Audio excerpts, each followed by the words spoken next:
Hello दोस्तों, स्वागत है आप सभी लोगों का मेरे इस क्लास में। तो आज हम लोग देखेंगे संधि। तो संधि किसे कहते हैं? दो वर्णों के मेल से उत्पन्न विकार को संधि कहते हैं। जैसे कविंद्र है, कविंद्र में कवि प्लस इंद्र, कविंद्र हो जाएगा।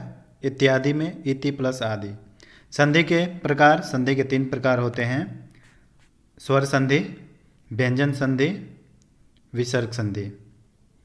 स्वर संधि किसको बोलते हैं? जब दो स्वर के पास पास आ जाने से जो संधि का निर्माण होता है उसे स्वर संधि कहते हैं। जैसे देखेंगे रत्न प्लस आकार, रत्नाकार। रत्न में लास्ट में आ आया है और आ मिल करके आ हो जाएगा रत्नाकार। स्वर संधि के 5 भेद होते हैं: दीर्घ संधि, गुण संधि, वृद्धि संधि, यड़ संधि और अयादि संधि। तो हम लोग देखेंगे दीर्घ संधि को। प्रथम शब्द के अंत में ह्रस्व या दीर्घ अ, ई, उ, री में से कोई भी एक वर्ड हो और दूसरा के आरंभ में उसी का समान वर्ड हो, तब दोनों के स्थान पर एक दीर्घ हो जाता है। जैसे परम प्लस अर्थ, परमार्थ। परम का लास्ट अ और आ मिल करके आ की मात्रा को प्रदर्शित कर देंगे तो हो जाएगा परमार्थ।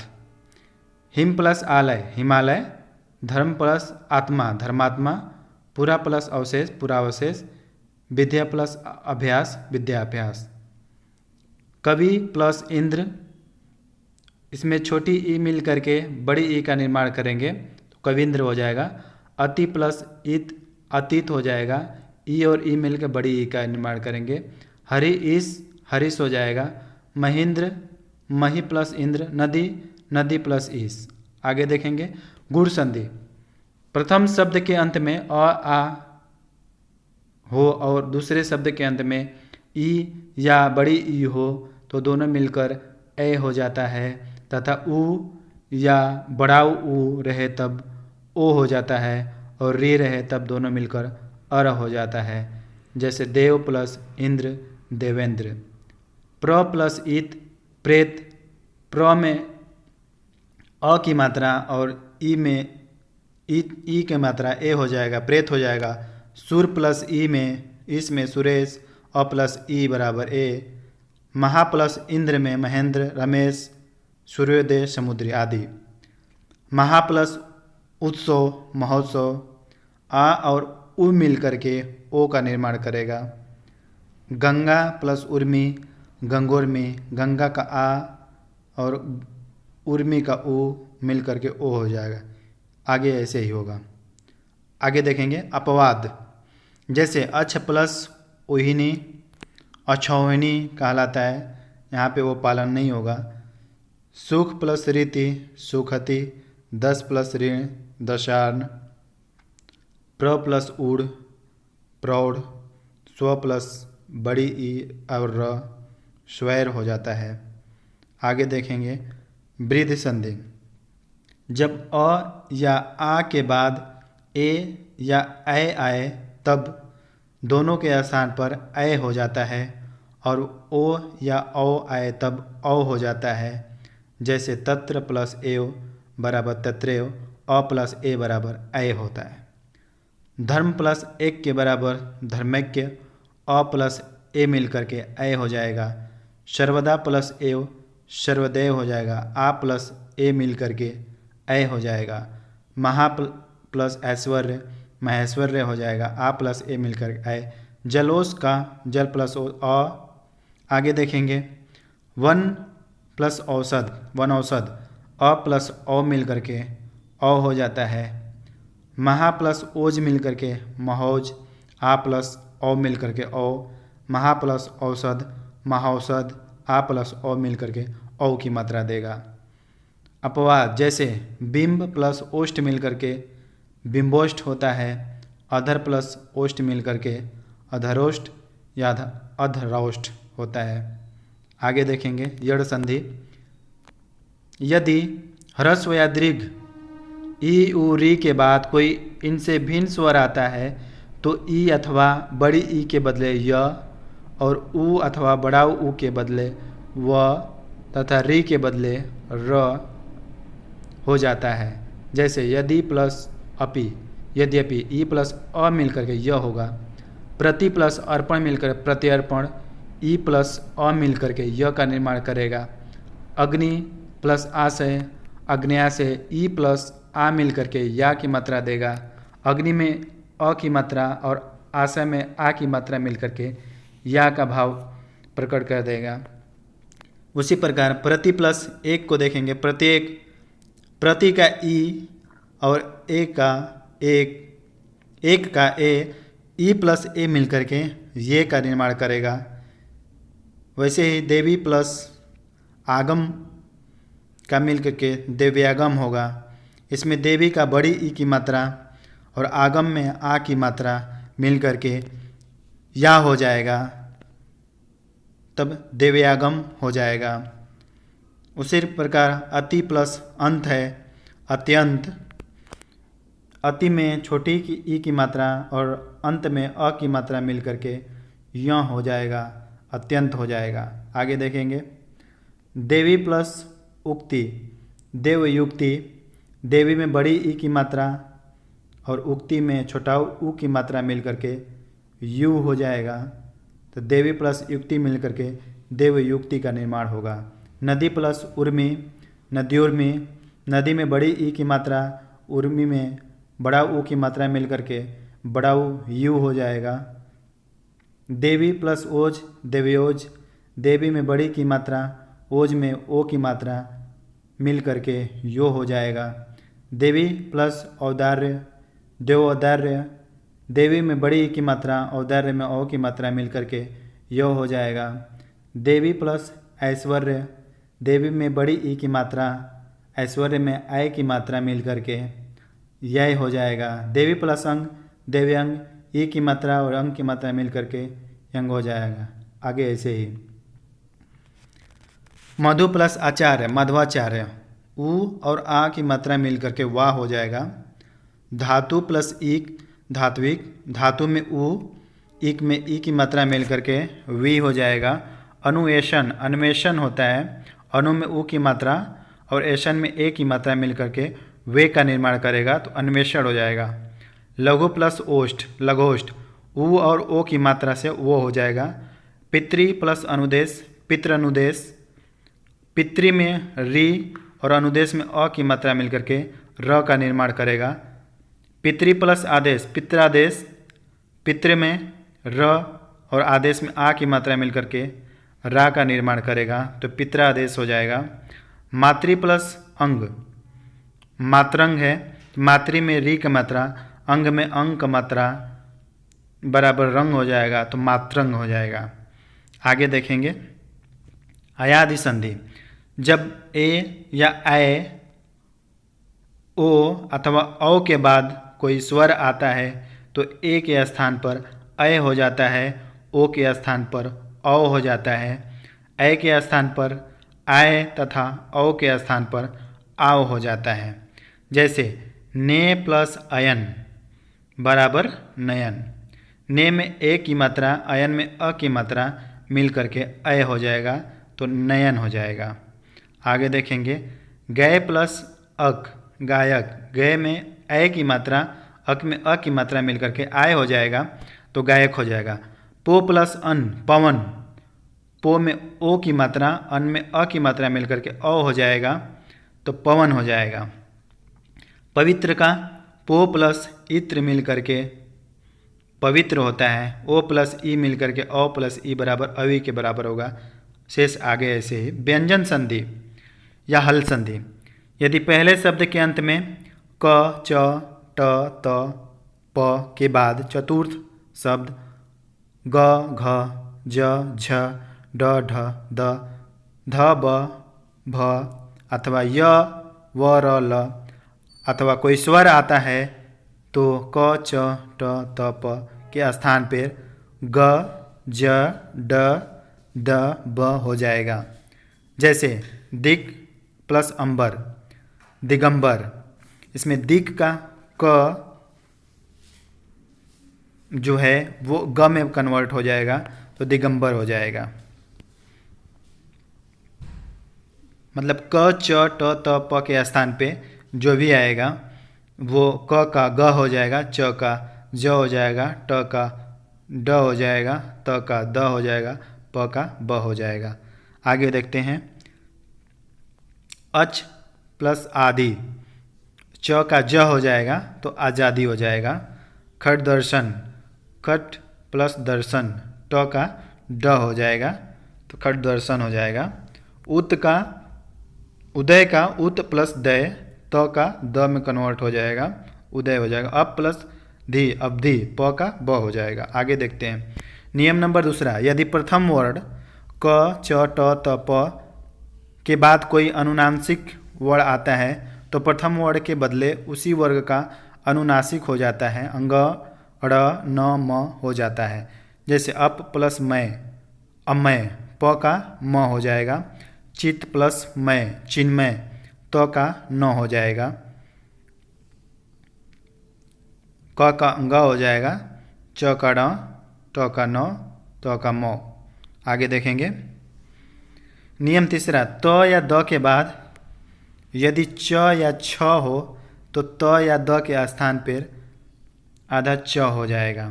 जैसे उत प्लस चारण, उच्चारण, यहाँ पे उत का आधा त च में कन्वर्ट हो जाएगा तो उच्चारण हो जाएगा। आगे देखते हैं। नियम नंबर 4, त या द के बाद यदि च या झ हो तो त या द के स्थान पर आधा ज हो जाता है।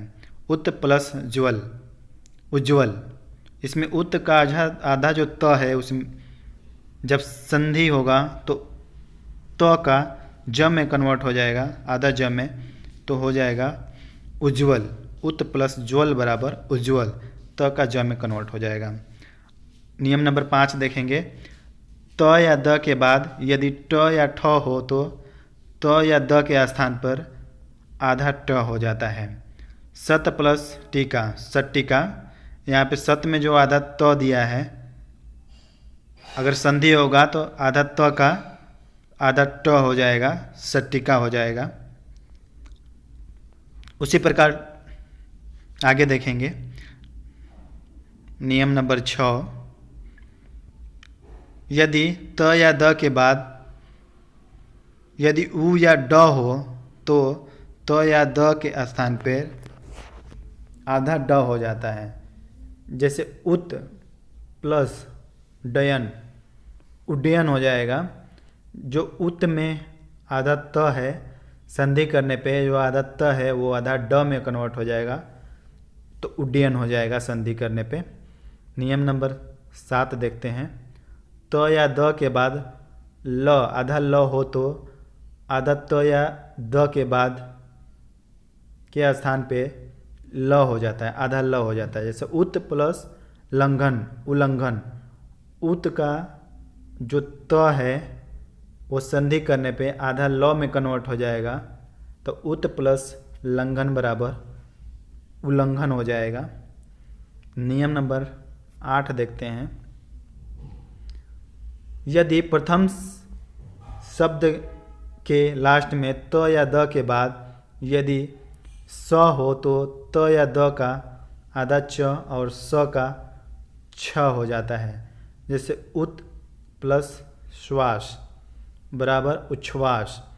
यहाँ पे जो उत दिया है, उत में आधा त है और श्वास में आधा श है तो वो मिल करके छ हो जाएगा, उच्छ्वास हो जाएगा। नियम नंबर 9, त या द के बाद यदि ह हो तो त या द का द आधा द और ह का आधा ध हो जाता है। जैसे पद प्लस हति, पद्धति, पद का आधा द और हति में ह है तो इसीलिए ह का ध में कन्वर्ट हो जाएगा, पद्धति हो जाएगा। उत प्लस हार, उद्धार, यहाँ पे ह का ध में कन्वर्ट हो जाएगा तो उद्धार हो जाएगा। नियम नंबर 10 देखेंगे। छ के पहले कोई स्वर हो तो छ के स्थान पर आधा च और पूरा छ हो जाता है। जैसे वी प्लस छेद, तो वी है लास्ट में ई है और छेद में छ जो है मिल करके आधा च और छ का निर्माण करेगा, इसीलिए वी प्लस छेद बराबर विच्छेद हो जाएगा। नियम नंबर 11 देखेंगे। आधा म के बाद यदि शब्द के प्रथम में आधा म के बाद य व र ल स ह हो तो म के अनुस्वार में बदल जाता है, आधा म अनुस्वार में बदल जाता है तथा अंतिम में हलंत वर्ण आता है। जैसे सम प्लस सार, शम में म आधा म है तो ये मिल करके संसार हो जाएगा, अनुस्वार हो जाएगा। सम प्लस योग बराबर संयोग। नियम नंबर 12 देखेंगे। म के बाद किसी वर्ग का कोई अक्षर हो तो म के स्थान पर अनुस्वार या उसका अनुनासिक हो जाता है। जैसे परम प्लस चम पम प्लस चम पंचम, सम प्लस पूर्ण संपूर्ण या संपूर्ण। म के बाद यदि प्रथम शब्द के लास्ट में आधा म आता है और उसके बाद कोई भी किसी भी वर्ग का अक्षर आता है तो वो अनुनासिक स्वर में बदल जाता है। आगे देखेंगे नियम नंबर 13। री र स के बाद न हो तो इनके बीच कोई स्वर क वर्ग प वर्ग अनुस्वार य व ह आता है तो न का अड़ा हो जाता है। जैसे में देखेंगे भूस, भूस में प्रथम शब्द है, भूस में लास्ट में आधा स आ रहा है प्लस अन है तो अ में अ स्वर हो जाएगा। जब ये संधि होगा तो स प्लस अ मिल करके न का अड़ा हो जाएगा तो भूषण हो जाएगा, भूषण हो जाएगा। प्र प्लस मान प्रमाण, री प्लस प वर्ग का मिल करके न का अड़ा हो जाएगा। उसी प्रकार देखेंगे नियम नंबर 14। स के पहले आ को छोड़कर कोई और स्वर आता है तो स के स्थान पे मध्य स हो जाता है। जैसे वी प्लस सम बराबर विषम। वी में छोटी ई की मात्रा है और सम में स का मात्रा है, इसीलिए जब इसको संधि करेंगे तो विषम हो जाएगा। सु प्लस समा में सुषमा है, अभि प्लस शेक में अभिषेक हो जाएगा, मधनी स वाला हो जाएगा क्योंकि अभि में छोटी ई की मात्रा है। आगे देखेंगे विसर्ग संधि। विसर्ग के बाद च या छ हो तो स होगा, यदि बाद में ट या ठ हो तो आधा मदनी स होगा, त या थ हो तो आधा शरीफा स होगा या आधा स होगा। जैसे निह प्लस चय बराबर निश्चय, विसर्ग प्लस चय बराबर श, दुह प्लस ट बराबर दुष्ट, विसर्ग प्लस ट बराबर मदनी से। नियम नंबर 2। विसर्ग के बाद स मदनी स और स आता है तो ज्यों का त्यों रहता है। जैसे निह प्लस संदेह निसंदेह होता है या निसंदेह होता है, यहाँ पे कोई परिवर्तन नहीं होगा। नियम नंबर 3 देखेंगे। विसर्ग के बाद क ख प फ आता है तो विसर्ग में कोई परिवर्तन नहीं होता है। जैसे अधः अधः प्लस फलित अधः फलित। प्रातः काल में प्रातः प्लस काल बराबर मिल करके प्रातः काल होगा, क्योंकि यहाँ पे दिया है विसर्ग के बाद यदि क फ आता है तो विसर्ग में कोई परिवर्तन नहीं आता है। तो आगे देखेंगे अपवाद। कुछ शब्द में विसर्ग का स हो जाता है, जैसे भा प्लस कार बराबर भास्कर, यहाँ पे रूल फॉलो नहीं होगा, यह अपवाद है भास्कर। तीर प्लस कार बराबर तिरस्कार। नियम नंबर 4 देखेंगे। विसर्ग के पहले ई या छोटा ऊ हो तो विसर्ग के बाद क ख या प फ आए तो विसर्ग के बाद मदनी सा हो जाता है। जैसे निह प्लस कपट बराबर निष्कपट। यहाँ पे नी का पहले ई की मात्रा आ रहा है, कपट में क का मात्रा आ रहा है, तो ई और क मिल करके मधनी स का निर्माण करेंगे तो निष्कपट हो जाएगा। दुह प्लस कर्म बराबर दुष्कर्म हो जाएगा। जैसे दुह में छोटा ऊ की मात्रा है और कर्म में क मिल करके मूर्धन्य स का निर्माण करेगा तो दुह प्लस कर्म बराबर दुष्कर्म हो जाएगा। आगे देखेंगे नियम नंबर 5, विसर्ग के पहले अ हो तब प्रथम वर्ण तथा द्वितीय वर्ण को छोड़कर अन्य कोई वर्ण अथवा य व र ल ह हो तो अ और विसर्ग का ओ हो जाता है। जैसे मन प्लस ज दिया है और मिल करके मनोज हो गया है। मन मन मन में लास्ट में अ आ रहा है और ये जो है प्रथम वर्ण और द्वितीय वर्ण के बाद है ज वर्ण, इसीलिए अ और विसर्ग मिल करके ओ की मात्रा पैदा करेगा तो यहाँ पे मनोज हो जाएगा। ठीक उसी प्रकार यशः प्लस दा मिल करके यशोदा हो जाएगा। आगे देखेंगे नियम नंबर 6, यदि विसर्ग के पहले अ या आ को छोड़कर और कोई स्वर आता है तो वर्ग का तीसरा, चौथा, पांचवा वर्ण या य व र ल और व ह या कोई स्वर आता है तो विसर्ग के स्थान पे आधा र हो जाता है। जैसे निह प्लस आशा निराशा, तो यहाँ पे निह अ और आ को छोड़कर यहाँ पे ई की मात्रा दिया है और बाद में आ रहा है, आ की मात्रा आ रहा है तो वहाँ पे बोल रहा है कि विसर्ग के स्थान पे र हो जाता है। तो विसर्ग को हटा देंगे तो र और आ मिल करके रा हो जाएगा, इसीलिए निह प्लस आशा मिल करके निराशा हो जाएगा। ठीक उसी प्रकार निह प्लस दय मिल करके निर्दय हो जाएगा। दुह प्लस दशा मिल करके दुर्दशा हो जाएगा।